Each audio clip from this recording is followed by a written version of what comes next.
kalau anak-anak yang main juga dia juga bisa sekolahnya misalnya itu bisa jadi naik. Sekaligus mungkin namanya gamesnya apa aja yang lagi ready saat ini? E-sports terbagi dalam 3 game, yaitu adalah console game. Mungkin teman-teman tahu namanya PlayStation. Nah itu namanya console game. Nah lalu ada juga konsol, kan deh konsol. Lalu ada namanya PC gaming. PC gaming yaitu ya komputer. Dan market terbesar kita yaitu mobile gaming, dimana ya semua orang punya mobile, jadi semua bisa main ya. Lalu berbicara tentang bagaimana merubah stigma masyarakat, di mana game yang tadinya mungkin ada yang negatif menjadi positif. Kami dari Pengurus Besar e-sport Indonesia mempunyai banyak program, yaitu salah satunya akademi, lalu ada ekskul di sekolah-sekolah, di mana sebenarnya keluhan dari orang tua, di mana saya kan suka keliling nih ke Indonesia, bagaimana sih keluhan-keluhan orang tua terhadap anak-anak yang suka main game ataupun terlalu edik dalam game. Itu adalah sebenarnya manajemen waktu. Itu faktor utama menurut saya. Jadi manajemen waktu ini sebenarnya seluruh olahraga pun kalau terlalu diforsir atau terlalu dilakukan dengan berlebihan pasti juga negatif gitu kan. Nah jadi bagaimana program-program kami di akademi, di ekskul itu melatih anak-anak atau potensi atlet-atlet yang potensial yang memang mengarah akan menjadi atlet untuk memanage waktu, lalu juga untuk berlatih di sesuai dalam ada ininya, passion ya. Lalu nah itu kita sudah menyusun program untuk kedepannya gitu. Terima kasih. Baik, terima kasih luar biasa. Tepuk tangan dong, boleh yang luar biasa untuk Indonesia, Ketua Umum ISPA. Silakan Kang Yandru. Ya, makasih Ketua ISPA. Kita sebelum ke Bang Sandi ya, kita ada lagi Kang Doni nih di samping kiri saya. Udah habis aku. Tapi saya sebelum MC makan dulu. Teman-teman nih, nah, teman-teman mungkin kalau yang pengen nyobain nih di bagian belakang ada nih. Ada tulisannya Sorcelli ya. Nah, ini punyanya Kang Doni nih.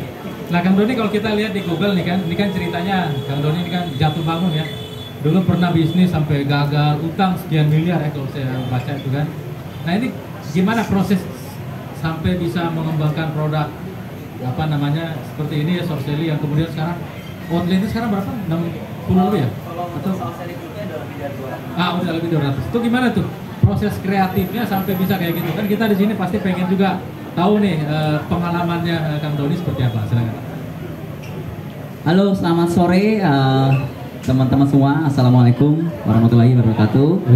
Salam kenal, salam sejahtera yang terhormat Pak Chief, Pak Menteri, Sandiaga Uno, Kang Dede, My Sis Dingli, my good friend, dan juga Pak Ibnu, Mas Ibnu.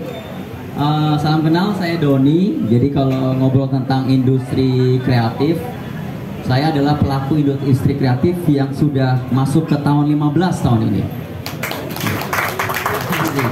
Jadi pertama kali saya berkecimpung itu di 2008 dan puji Tuhan sekarang dari brand Sorcelli ini sudah menjadi Sorcelli Group. Kita sudah menaungi 5 brand di bawah kita dan dengan jumlah toko atau outlet lebih dari 200 dan juga menyerap tenaga kerja. Kalau ngomong industri kreatif ya, tadi Kang Didin mengenai tenaga kerja, kontribusi ekonomi, kita sudah menyerap tenaga kerja kurang lebih sekitar 800 orang baik di kantor pusat maupun di cabang-cabang. Dan selain itu juga saya karena sebagai pelaku industri kreatif yang sudah 14 tahun berkecimpung di F&B dan kreatif, saat ini bukan hanya menjalani bisnis, tapi saya juga aktif di investasi di startup ekosistem yang berada di industri kreatif.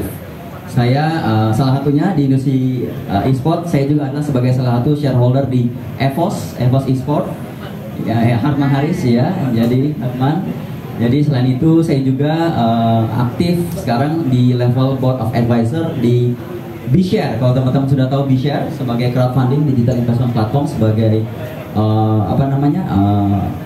enabler ya untuk industri kreatif UMKM yang bernilai investasi di bawah 10 miliar.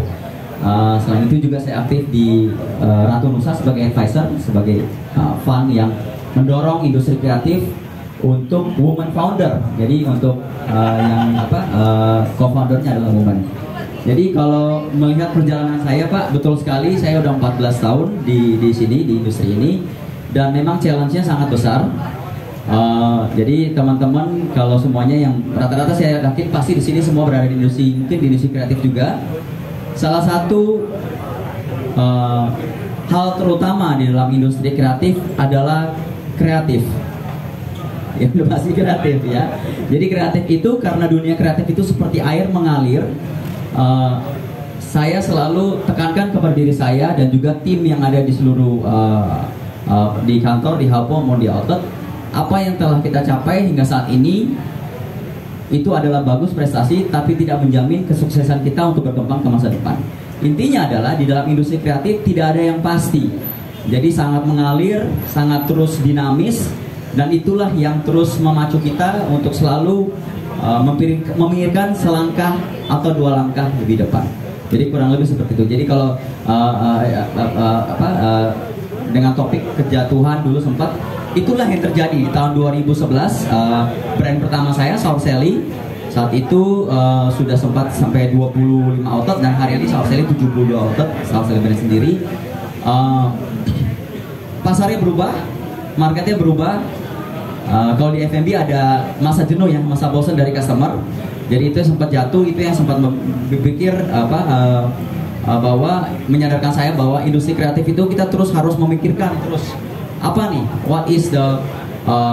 where is the market going, ya kan? Bahkan sekarang industri kreatif pun sebelum pandemi dan setelah pandemi sudah totally berubah. Jadi waktu saat pandemi industri kreatif sangat mengaung-aungkan cloud kitchen ya, ghost kitchen gitu kan. Tapi sekarang ghost kitchen pada rontok semua, ya kan? Padahal waktu 1 tahun 2 tahun lalu ghost kitchen itu, cloud kitchen itu sangat besar industrinya ya, untuk sebagai alternatif untuk buka lokasi fisik ya istilahnya ya. Nah jadi oleh karena itu kita lihat bahwa industri kreatif sangat dinamis dan harus terus berpacu ya, challenge-nya terus ada, dan itu yang kita harus perjuangkan sebagai pelaku industri kreatif. Kurang lebih seperti itu. Oke, sedikit aja Kang Doni, pertanyaan mungkin mewakili teman-teman. Ini kan berkaitan dengan perjalanan 14 tahun. Ada nggak sih kesulitan ide branding yang waktunya tidak sebentar kan, 14 tahun, dan tips dan trik? Siapa tahu teman-teman di sini juga sekarang tengah fokus untuk membuat brand yang baru ataupun membuild yang lama, seperti apa silakan. Ya, jadi saya punya sebuah rumus, teori istilahnya, dan rumus ini saya dapatkan ketika saya berjibaku. Jadi kalau saat itu dibilang sempat jatuh, betul, utang di bank sampai miliaran, tepatnya sampai 7 miliar, ya kan, sudah pusing gitu hari kan. Ini bagaimana nih, sales jatuh 80%, 90%, customer kayak kabur gitu kan.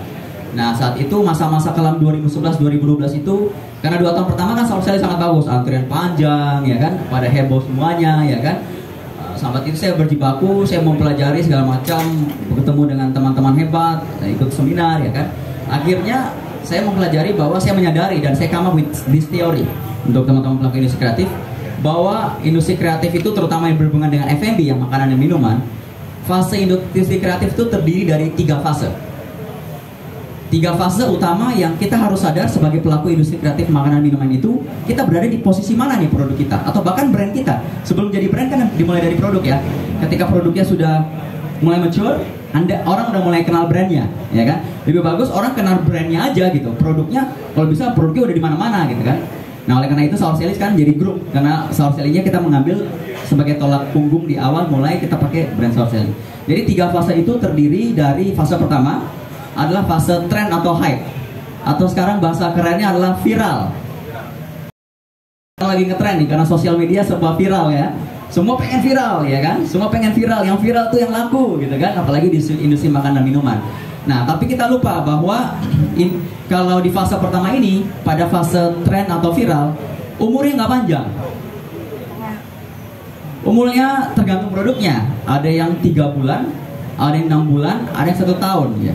Kalau kita diskusi dengan tim internal, kalau saya ngomong viral itu penting, tapi ingat viral itu seperti kayak gosip di lambe tura. Bulan ini gosipnya apa, bulan depan viralnya beda lagi gosip temanya, ya kan? Jadi jangan senang kalau umpamanya produk Anda viral, karena itu masa holiday season, short term banget gitu. Saat ini Anda viral, apakah masih viral di bulan depan, 2 bulan, 3 bulan dari sekarang, ya kan? Nah, itulah yang terjadi di Sourcell di awalnya. Ketika dia viral, puji Tuhan viral saya lumayan lama, 2 tahun Pak. Jadi mulai tahun ketiga mulai kabur ke customer-nya. Sudah tidak terlalu viral, sudah tidak terlalu trendy lagi nih. Challenge-nya apa nih? Nah, challenge ini yang saya bilang tadi, produk atau brand pelaku industri kreatif harus bisa berevolusi ke fase kedua. Fase kedua adalah ketika produk Anda bukan lagi tren atau viral, tapi sudah menjadi habit atau gaya hidup. Habitual action ya. Lifestyle. Saya tidak ingin menyebutkan kata lifestyle karena menurut saya kata lifestyle itu terlalu overuse, terlalu simplified. Kita mulai dengan kata habit dulu. Habit itu adalah kebiasaan. Nah, puji Tuhan sekarang Sourcelly sudah 14 tahun setelah challenge 2012 kita bangkit ya kan. Sekarang sudah menjadi habit masyarakat Indonesia lebih luas lagi ya kan, di kota-kota besar dan sudah lewat Jawa, Medan, Makassar ada ya, sampai Samarinda, Bali ya kan. Sudah menjadi habit untuk es krim yang lebih sehat. Habit kan ya. Kita juga berterima kasih karena